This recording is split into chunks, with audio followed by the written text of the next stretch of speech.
ہم جس زمانے سے گزر رہے ہیں اس زمانے میں جب ہم توبہ کرتے ہیں تو توبہ کرتے وقت ہمیں پتہ ہی نہیں چلتا کہ میں کتنے گناہوں سے توبہ کر رہا ہوں. اصل آج کی تقریر کا موضوع یہاں سے شروع ہو رہا ہے، لیکن انشاءاللہ اسے آئندہ ہفتے اب تکمیل کروں گا. متن بیان کر دوں آج کہ میں کہنا کیا چاہ رہا ہوں. ہمیں تو پتہ ہی نہیں ہے، اس لیے شب قدر جب ہوتی ہے تو شب قدر میں ہم کہتے ہیں کہ اللہ میں پکا ارادہ کرتا ہوں کہ کوئی گناہ نہیں کروں گا، وعدہ کرتا ہوں. جنرل توبہ ہوتی ہے، اسپیسیفک توبہ نہیں ہوتی. اسپیسیفک توبہ میں 2-4 گناہ ذہن میں آتے ہیں، سارے گناہ ذہن میں نہیں آتے. جنرل توبہ ہوتی ہے، اے اللہ معاف کر دے، اے اللہ معاف کر دے، اے اللہ میں اب نہیں کروں گا. شب قدر میں دعا کر رہے ہیں، رمضان کے آخری عشرے میں دعا کر رہے ہیں، افطار کے وقت دعا کر رہے ہیں، تہجد کے وقت دعا کر رہے ہیں، بیت اللہ پہ نظر پڑی اس وقت دعا کر رہے ہیں، کعبے کا غلاف پکڑ کے دعا کر رہے ہیں ملتزم پر، عرفات میں دعا کر رہے ہیں. تو عموماً اجمالی توبہ ہوتی ہے، اجمالی جنرل توبہ. 2-4 چیزیں سامنے آ جاتی ہیں تو کہتے ہیں کہ یہ اللہ جھوٹ بولتا ہوں، اب میں وعدہ کرتا ہوں جھوٹ نہیں بولوں گا. یہ اللہ بیوی پر ظلم کر رہا ہوں، توبہ کرتا ہوں کہ اب بیوی پر ظلم نہیں کروں گا. یہ اللہ ماں باپ کی نافرمانی کر رہا ہوں، توبہ کرتا ہوں کہ ماں باپ کی نافرمانی، اور اے اللہ کوئی گناہ نہیں کروں گا، اے اللہ کوئی گناہ نہیں کروں گا، اے اللہ کوئی گناہ نہیں کروں گا. اجمالی توبہ. اور یہ بہت بڑی نعمت ہے، بہت بڑی نعمت اجمالی توبہ. لیکن اجمالی توبہ پہ رکنا نہیں چاہیے. اجمالی توبہ کے بعد تفصیلی توبہ کی ضرورت ہے. یہ متن ہے آج کا اصل. ہم لوگ چونکہ اجمالی توبہ کرتے ہیں اس لیے ترقی نہیں ہوتی ہماری. اجمالی توبہ کر لی اور اجمالی توبہ کے بعد جنرل توبہ کر لی، اسپیسیفک توبہ، ڈیٹیل توبہ نہیں ہوتی. اجمالی توبہ ہو گئی اور ہم سمجھتے ہیں کہ بس میں نے اللہ کو منا لیا. اب بیٹھو کہ جنرل توبہ جو کی ہے کہ اللہ میں تمام گناہوں سے توبہ کر رہا ہوں، تو میری زندگی میں کیا کیا تھا جن سے میں نے توبہ کی ہے، اور جن جن چیزوں سے میں نے توبہ کی ہے ان گناہوں کے سلسلے میں اب توبہ کرنے کے بعد میرے ذمے کچھ اور باقی رہتا ہے یا نہیں، مجھے کچھ کرنا ہے یا نہیں. عموماً اس سلسلے میں 2 کوتاہیاں ہو جاتی ہیں. کیا کوتاہیاں ہوتی ہے؟ اجمالی اور جنرل جب ہم توبہ کرتے ہیں اور اسپیسیفک ڈیٹیل کو ڈھونڈتے نہیں تو توبہ کے بعد بھی بہت سارے گناہ ہماری زندگی میں رہ جاتے ہیں. توبہ کر چکے ہیں تمام گناہوں سے، لیکن ہم نے تو سوچا ہی نہیں کہ میں نے کن کن گناہوں سے توبہ کی ہے. اب غور و فکر نہیں کیا تو عرفات سے توبہ کر کے تو آ گئے، مگر جھوٹ چل رہا ہے. اس پہ غور نہیں کرتے کہ میں تو اس سے بھی توبہ کر کے آیا ہوں. ان ایمپلائمنٹ بینیفٹ آفس کو دھوکہ دے کر کے بینیفٹ لے رہے ہیں، وہ چل رہا ہے معاملہ، اس لیے کہ غور نہیں کرتے کہ اس سے تو میں توبہ کر کے آیا ہوں.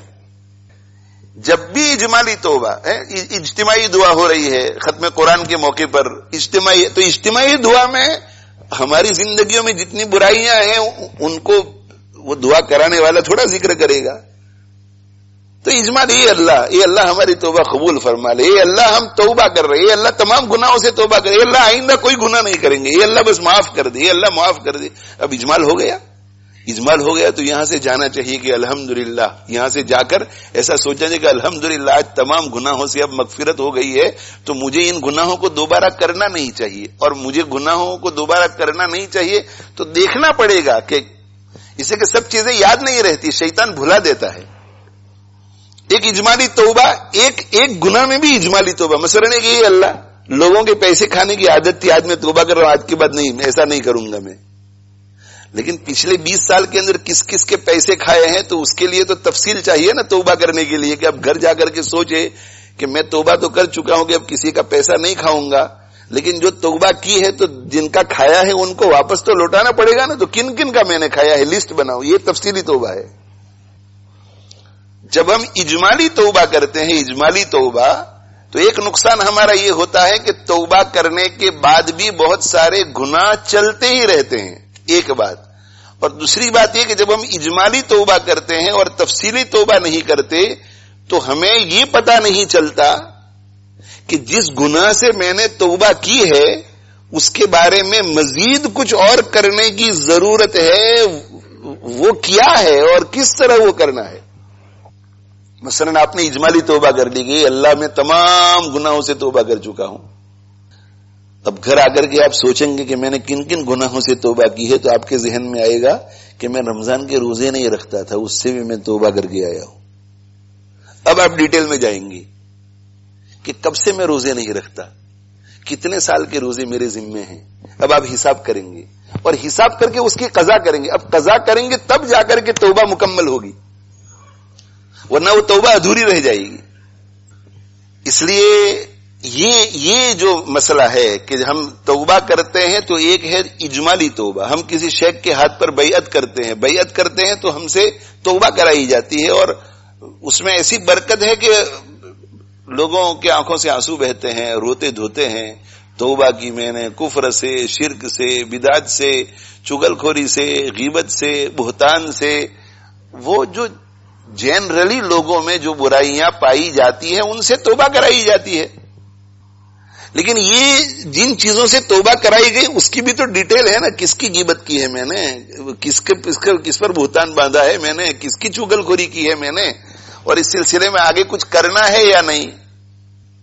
اور اس کے علاوہ اور کوئی گناہ بھی ہے جس کی میں نے اجمالی طور پہ توبہ کر لی کہ میں توبہ کرتا ہوں فلاں چیز سے, فلاں چیز سے, فلاں چیز سے, اور ہر گناہ سے میں توبہ کرتا ہوں, ہر گناہ سے.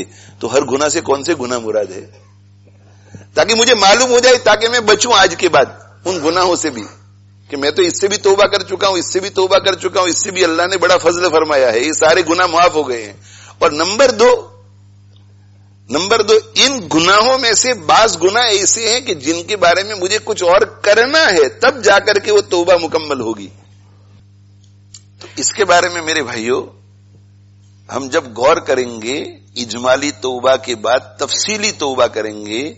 ہو سکتا ہے کہ تفصیلی توبہ کے لیے 2-3 مجلسوں میں بیٹھنا پڑے آپ کو, کسی اور سے مشورہ بھی کرنا پڑے, کسی عالم سے, کسی شیخ سے, تو کرو, کوئی حرج نہیں. اس دنیا میں اپنی زندگی کا خود حساب لے کر حساب کو درست کر کے جاؤ, تاکہ قیامت کے دن اللہ کی بارگاہ میں حساب نہ کرنا پڑے. اللہ کا بڑا فضل ہوتا ہے کہ اللہ تعالی شانہ دنیا میں ہماری ستاری فرماتے ہیں. یہ فضل ہے اللہ کا, کسی کے سامنے ہمیں ظاہر نہیں کرتے. تو اس ستاری کے ساتھ سچی پکی توبہ کر کے ہمیشہ کے لیے ان گناہوں کو چھپا دو, مٹا دو, تاکہ قیامت کے دن اس کا اظہار ہی نہ ہو.